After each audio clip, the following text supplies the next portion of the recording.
So I recently sat down with my good friend Nate, who owns and runs the video production company Wind Media Co., based out of Portland, Maine. Since graduating college almost a decade ago, Nate has been a full-time freelancer. He excels at helping brands find their identity and share their vision with the world. He essentially had to build a second business from the ground up since he decided to move from New York City to Maine a few years ago. And to me, that's really impressive. Inspired by his ability to stay creative, passionate, and humble through all that life has thrown his way, I just knew I had to sit down with Nate and find out the secret to his success, and learn more about how he thrives as a full-time creative.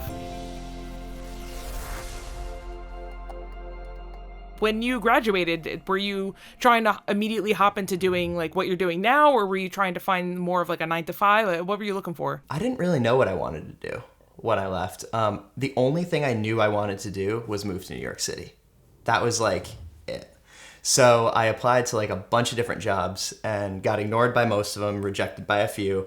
And so there was one day I went and slept on one of my friend's couches on Long Island, like before I moved there.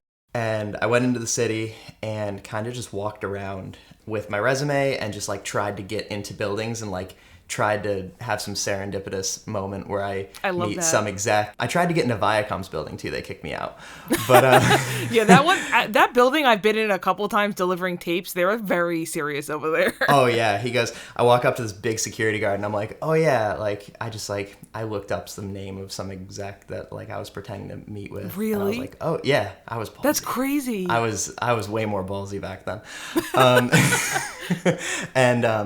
And I was like, I'd like to speak to such and such. I don't even remember whose name it was. And he goes, do you have a meeting with him? And I said, well, no, not technically. And he goes, you can't see him then. And I was like, can you give him this resume for me? He goes, no. I was like, all right, good to talk to you. Oh my God, and dude. He said, and then he like called someone else over and he was like, we have to escort you out. I was like, all right. Oh my God. Kudos to you though. Like that takes a lot of courage. I to really go do wanted that. to work for Viacom. But I still have never worked for Viacom. I was a PA on a bunch of different commercial sets, most notably a McDonald's breakfast ad commercial. Wow. I was the guy who scrubbed bacon trays for 16 hours. No! So, oh, dude. And at one point, though, I went down with the special effects guy down to the basement, and it was my job to assist him trying to figure out how to make an egg explode in midair without seeing anything else. So that's so cool though. That's so cool. You probably got so much valuable on-set experience that helps you out with what you're doing today. I would imagine, right? Absolutely. Because I was able to kind of see how everything was going, like how everything happened on a set, but I was just kind of, a production assistant. So I was like, my job was like the lowest stakes. But so if I messed anything up, it wasn't that big of a deal. But I could still see kind of how the director worked and how the camera operators were working. How many like production days would they have for a spot that big? Basically, with that gig, I would work like for 3 to 5 days, and then I'd have like a week off. And in that week off, I would just like film everything I could, try to just like experiment with the camera, just kind of like really get hands-on experience and burn through the money I made the week before and then work another 5 days, get paid, burn through that money. And so I did that for a few months. But that's awesome. So what was your first camera that you bought with that money? So the first camera I got that I was starting to do that stuff with was actually a graduation gift that my parents surprised me with. It was the Canon T3i. Oh, I remember that classic camera. Starter camera. Classic. Yeah. I shot my first music video that I ever got paid for on that camera with construction lights that we found at Home Depot. You have to send me a picture of that to put in the podcast. That's great. I will. And that video actually has like 90,000 views, something like that. Oh my God. T3i. Good for you. Good for you. But, yeah, wow, that's awesome. And then the first camera I bought with my own money was a used 5D Mark II. That's a good one too. It didn't have autofocus in video mode, so Wait, it didn't? I did not use autofocus ever until 2018. Wow. Or 19. See, I can tell you, I think I used manual like twice in college because I was like, yeah, autofocus is like bad. You're bad if you do use auto. I'm and a I'm like, cinematographer.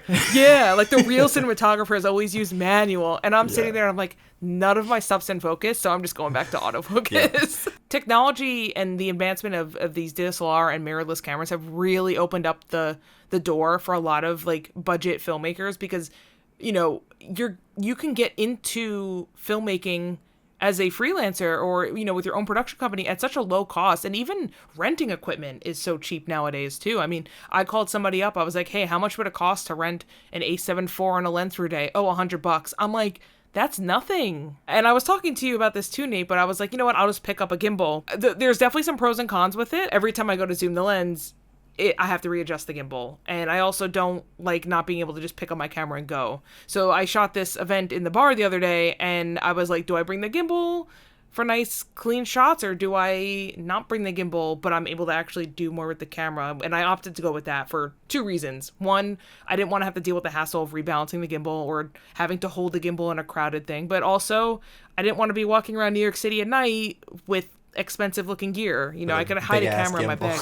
Yeah, and it's like I'm not gonna like show up to the bar and take out a box with the gimbal in it and then, you know, stabilize it on some dirty bar table. I was like, it's got its place. You know, I'm shooting an event in a couple of months where I'm gonna be at like a convention, so you know I can be there, use the gimbal, and that'll be nice. But it's definitely getting a lens with optical stabilization in it when you're doing a run and gun shoot is just so important in my opinion. I have 4 lenses right now that I use primarily and none of them have stabilization. Well, my 70 to 200 and 100 to 400 do. One thing I love on the FX3 is it has active mode, which crops it in 10%, and it's in-body stabilization in the camera, which works better than I thought it would. It's still not like gimbal smooth, but I went and did like a full day of B-roll there, and I brought my gimbal. I started filming on my gimbal, and about 20 minutes into it, I was like, this is just too clunky.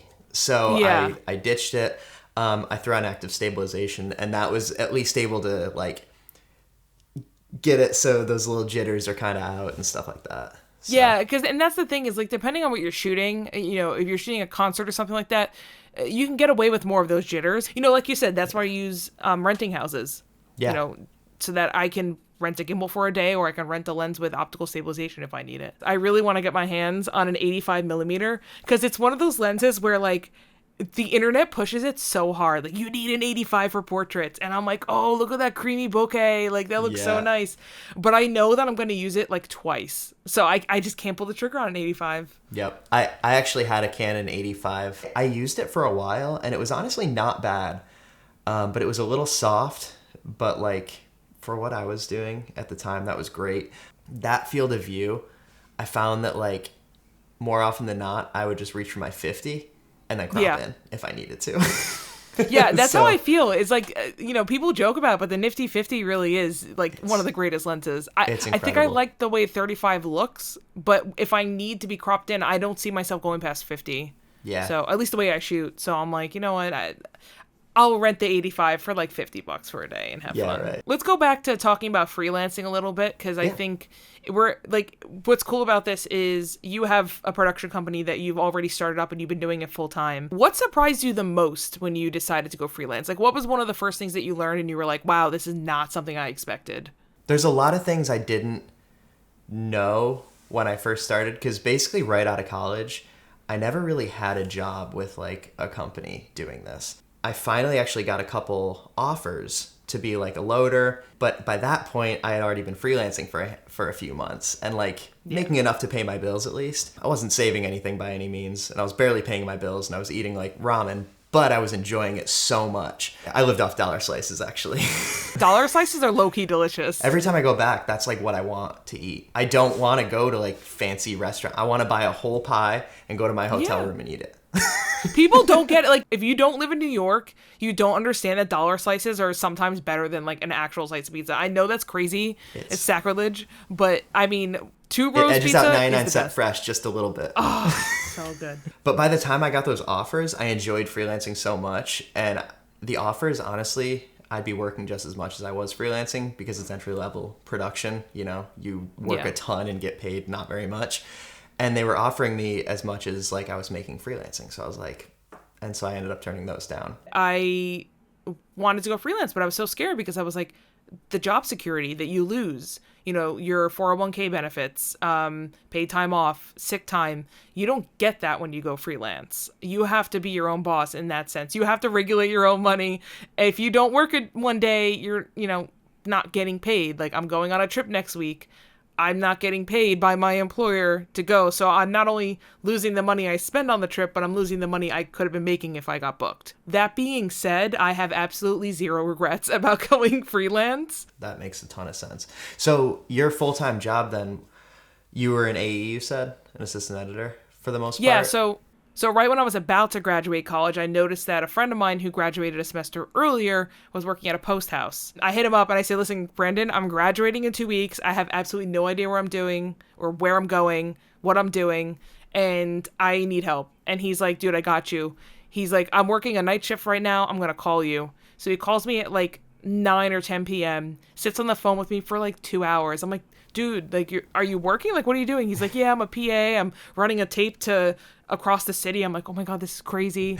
But I'm like, I want to do what you're doing. Like, I want to be in a post house. I want that consistency. Cause you know, my parents are from that generation where if you lock down a consistent job, that's what you do.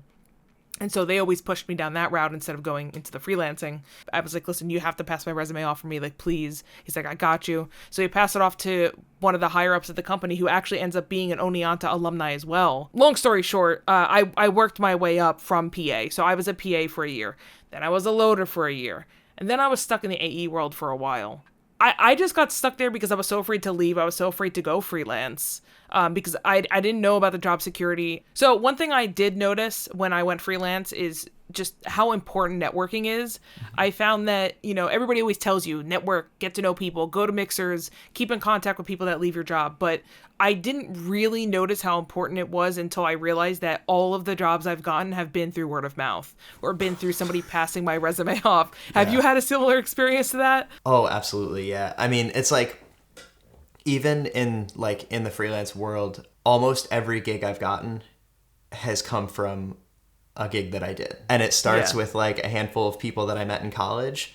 And then there's a few spider webs that just go out. And that's basically how I created my whole network. But if you put your best out there as often as you can, good things come back because people talk about that. And people at the end of the day just want to work with people that they enjoy being around. Like, you can be, I mean, I know this because I've made hires this way too. Like, I will hire like the camera operator who can do the job good enough, but is like great to have on set and like works hard and is a cool person, than the person who like can make like, you know, an award-winning film, but is just a jerk. I can think of people in college that I worked with that I was like, you're really good at what you do, but I don't want to work with you. So, you know, maybe somebody else in my class is not as good, but they're fun and they make me have a good time on set, but they also try. That's another thing too, is, you know, working at the same company for 8.5 years in a industry that has the turnover rate that television does, you see a lot of people, and you see a lot of people that can stick it out and actually like further themselves and do a good job. And then you see a lot of people that just get stuck in the weeds. And then they're like, oh, why am I not getting promoted? Like, why am I not making more money? And it's like, this is an industry where nobody will stick up for you. You were the only person that's going to stick up for yourself. You're going to hire people that are trying and that are actually doing, you know, at least maybe they're doing 80% of the job as somebody else, but they're trying and they want to learn, because then the next time you hire them, they'll be better than that other person. Exactly. Skills can be taught, but a bad personality is a bad personality. That's the best. Yeah. It's just, I can't give notes on a bad personality. Yeah. Or at least it's a lot more awkward to do so. Talk a little bit about how you've been building your client base, because I know when you moved from New York to Maine, not all of your clients were able to transfer over. In New York, when I was building my client base, like, I was also building my skills at the time. And granted, I'm always building my skills. But at the time, I was like fresh out of college, but also building my clientele. So like, basically it started out with like, if someone will pay me $10, I will do something. Yeah. Like, I will do anything for anything. That one video that I made, that I filmed with my T3i, I didn't want to look unprofessional. Because, like, this is the first time I had worked with him. He was, like, one of my first paying clients. And I was meeting him originally at his house, and he was going to drive us to where the location was. Because, I told him I didn't have a car. I was in the city. From my apartment in Brooklyn, I took the LIR out to Long Island. I had Googled ahead of time, like, how far it was, his house from the train station, because I didn't have the money for an Uber. And I didn't want to ask him to pick me up at the train station because that, to me, like, seemed unprofessional. It was kind of embarrassing. Yeah. So I just was, like, going to pretend I Ubered there. And so it was, like, 2 miles from the train station. And it was, like, dead of August or July, something like that. It was like 100 degrees out. Oh, no, and so I brought a change of clothes. And on the way there, I stopped in a Subway and just, like, bought a bag of chips so I could, like, use their bathroom and, like, clean my face and stuff and, like, not look disgusting. And I changed everything except my shirt because I was like, I still have a half mile to go. And then I was, like, 3 blocks from his house, and I ducked behind a car and, like, took my shirt off and, like, changed my shirt, shoved it in my backpack, and, like, walked off like nothing. And then we filmed with construction lights, so... And now you have 90,000 views on that video. Yeah, so it was... No, but that's the hustle that I admire because, like, that just goes to show how serious you are about impressing your clients. Yeah. I know that you do something really cool whenever you're done working on a project to just stick out a little bit more. Yeah, so my girlfriend actually gave me this idea. I will actually get a little flash drive, and I will load all of the final media onto that flash drive. I put it in this little black box. I label the box, and then I mail that off to the client. So then they have a physical copy of their video. I really like that because it's just another unique way to stick up above the competition, especially when you're trying to find new clients in a new area that may already have some videographers established in that area. I know a lot of people are very anti, like, don't work for free. I've always kind of been in the camp where it's like, if you can afford to do small things for free, like, I'm not saying book a whole gig for free, but, if you're working full time and you have some extra time on the side and you are trying to build up your portfolio, I think doing small things like that, or, like, going halvesies on a price or something like that, is way more beneficial. Obviously, if you're doing this full time, you can't really take free gigs, but, if you're just starting out, and doing small things like this, I think that's very reasonable. I don't know if my view on free work is controversial or not, but I'm just going to lay it out. If you don't have to do at least one free job at the beginning of your career, you are in the minority of people in a creative field, and I think it's just the reality of it. But I think you should do one really good job for free. And then you have a portfolio piece, and you can show people what you can do, and then at that point, you have to charge something, or you should charge something. I'm all about giving my clients, like, I want them to feel like they got more than they paid for. You can make yourself stand out, and, you're still getting paid for that work. It's not like you did that all for free. And I agree with you. At the beginning of your career, it's okay to do a little bit for free. Just don't put yourself in the poorhouse doing it. A lot of times, like, say I'm making a brand video for someone, what I call an evergreen video. If they say something, like, really good in the middle of that doesn't really fit into the video, but I'm like, man, this has a lot of value, I'll just cut that out, make it, like, Instagram, like, 16:9 tall, and just send that to them and be like, I just thought this really hit me in a way that I think it might hit your clients as well. If you want to use it, great. If not, no worries. I already cut it out. Why not just pop it onto a new timeline and export it for them? I just booked something with a client, and it's a video only project, but I said, hey, I'm going to be taking some photos here and there too. I'm not going to promise you an X amount, but, like, you can have them all free of charge. Yep. You can use them for your promotional things. I mean, I have the camera anyway. I know you're paying me to focus on the video, and I don't want the photos to take away from that, but I know at some point I will have downtime and I will be able to take photos, and you can just have them. And she was, like, super excited, being like, oh, thank you, I really need photos. Now I don't have to hire another photographer just to get some photos, when I only need a couple. We create videos for people, but I think of myself as, like, being in the service industry more than anything. Especially now, so many people can create good videos. It's really, like, it's not an easy thing to do, but it's easier than it ever has been. You know what I mean? No, we were saying that earlier. I mean, think about how accessible it is to get your hands on not only just a camera, but editing software. I was talking to somebody who's currently a student at SUNY Oneonta, and actually from the film club. It was the president of the film club. And I was talking to him, and he mentioned that he had an editor. And I said, oh, are you guys editing, like, in the suites that we used to use? Granted, that was, 10 years ago. Yeah. I think I slept over one night, but I don't remember. I said, what are you guys using to edit? And he goes, oh, I think she's just using Premiere. It's like, oh, the school uses Premiere? No, that's just her program that she uses for her own personal stuff. And I'm thinking to myself, and I go, when I was younger, the only way I was able to access those programs was if I laid out like $2,000. Yeah. Because there was no monthly payment. Now, say what you will about the monthly structure versus the one-time payment. That's a whole separate discussion. But the fact that like a college student who doesn't make a lot of money, if they even have any income at all, is able to just go out and go get their hands on a camera for dirt cheap and then get access to an editing program, a professional grade editing program. I mean, when I was younger, if I wanted hands on an editing program for $50, you were getting like Sony Vegas or Pinnacle or something that was like just a step above Windows Movie Maker. Vegas is what I used all through high school. Yeah. Exactly. And I mean, there's ways to get your hands on the programs for free, but I don't really advocate for that. Yeah. Unless you really have to. But point though is that it's so easy to get into it. You have so much more competition, and you have to find a way to make yourself stick out from, you know, being the fish in the sea. Everybody out there has a camera, has a drone, has like all this fancy equipment, but what separates you? You have a great creative vision, and on top of that, you're a pleasure to work with. Anytime I've ever talked to you, you've always been super professional. So I'm sure you carry that over to all the conversations with your clients, and it's like, I know I can learn a lot from Nate. I know a lot of other people can learn from him, and he's also just a pleasure to talk to. Well, I appreciate that. I'm a pleasure to have in class. That's what my teachers always used to say. Although I gotta say, my first grade teacher called my mom because I talked too much in class. She had to keep separating me from my friend. Yeah. So after that, I was a pleasure to have in class. Oh my God, you learned first grade? Like, come on. Yeah, kids are so young. Then again, in sixth grade, I got in trouble a lot for talking. But I don't know. It was just like, I guess whenever I entered a new school, I would just find someone and talk to them the whole time. But you were just trying to push the line to see how much you can get away with. That's all it was. Yeah, right. And little troublemaker Nate. My mom would get the call, and she'd go, "Have you been talking too much?" And I go, "Yeah." And she'd go, "Okay, well, I guess try not to."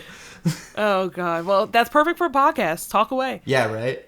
I kind of want to talk a little bit more about getting clients now, kind of restarting a little bit.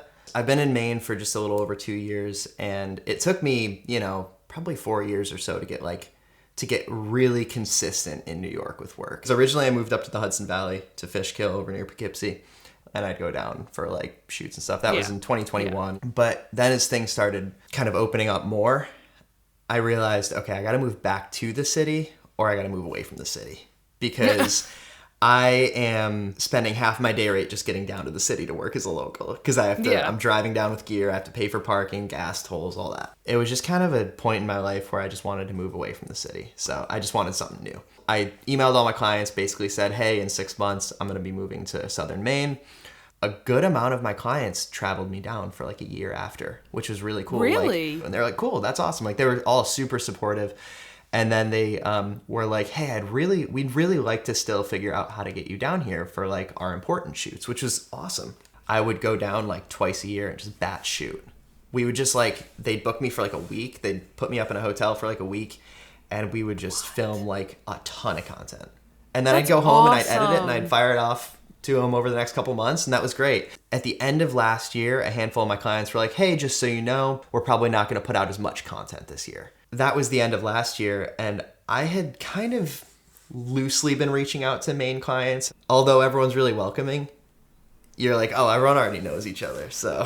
Yeah, no, I get that. But so basically what I've been doing to try to build up my clientele here, I look for companies who I genuinely think I can help. And like, I will not reach out to, I won't pitch myself to someone who I don't think I can actually help like further their business or make them more money or whatever. I've gotten a couple people reach out to me being like, hey, my friend's a rapper and he needs a video. And I'm like, okay. And I go look and I'm like, we're not going to vibe. Like, I'm not going to be able to do what you want. I'm also not going to want to do what you want. And not that I want to turn down work or potential clients, but you're not going to do your best work if you're doing something that you just don't want to do. Yeah. I've come to learn that over the years about myself.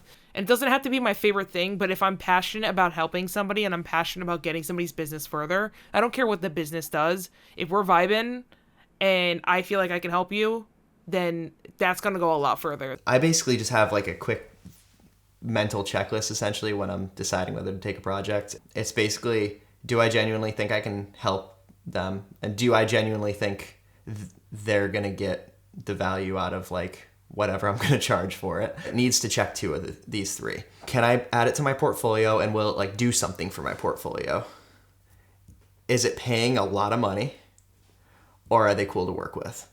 I love that checklist. That honestly, I'm going to adopt that mentality when I'm looking for clients because it's a really smart way of looking at it. And it goes back to the whole like not working for free. Free doesn't necessarily have to be money either. Like, are you getting something out of this? And one of them might be you're getting less money, but you're getting an amazing portfolio piece that when you go book your next client or do a cold outreach, you could say, hey, look at this thing I just did. I actually just did that for a project that I was trying to book. I had recently shot something and said, hey, this is something that I want to do for you. Here's the beginning stages of it. And here's something that I've done that's like the final stage of it. And it helps show that like you're staying active, but also this is what I could do for you. And I think that just helps immensely. Then that's going to pay for itself over and over again. 100%. And if you got paid 100%. a lot from it, then you get paid multiple times from it. You know what I mean? Yeah. And if you didn't get paid much, hopefully you can use it to pitch and get bigger jobs in the future. Thank you so much for coming to talk to me tonight, Nate. I hope everybody enjoyed listening to our experiences. I feel like I learned so much from you, so thank you so much. If you have any questions for us, you can obviously leave in the comments down below. And yeah, thanks again, Nate, and we'll see you guys next time.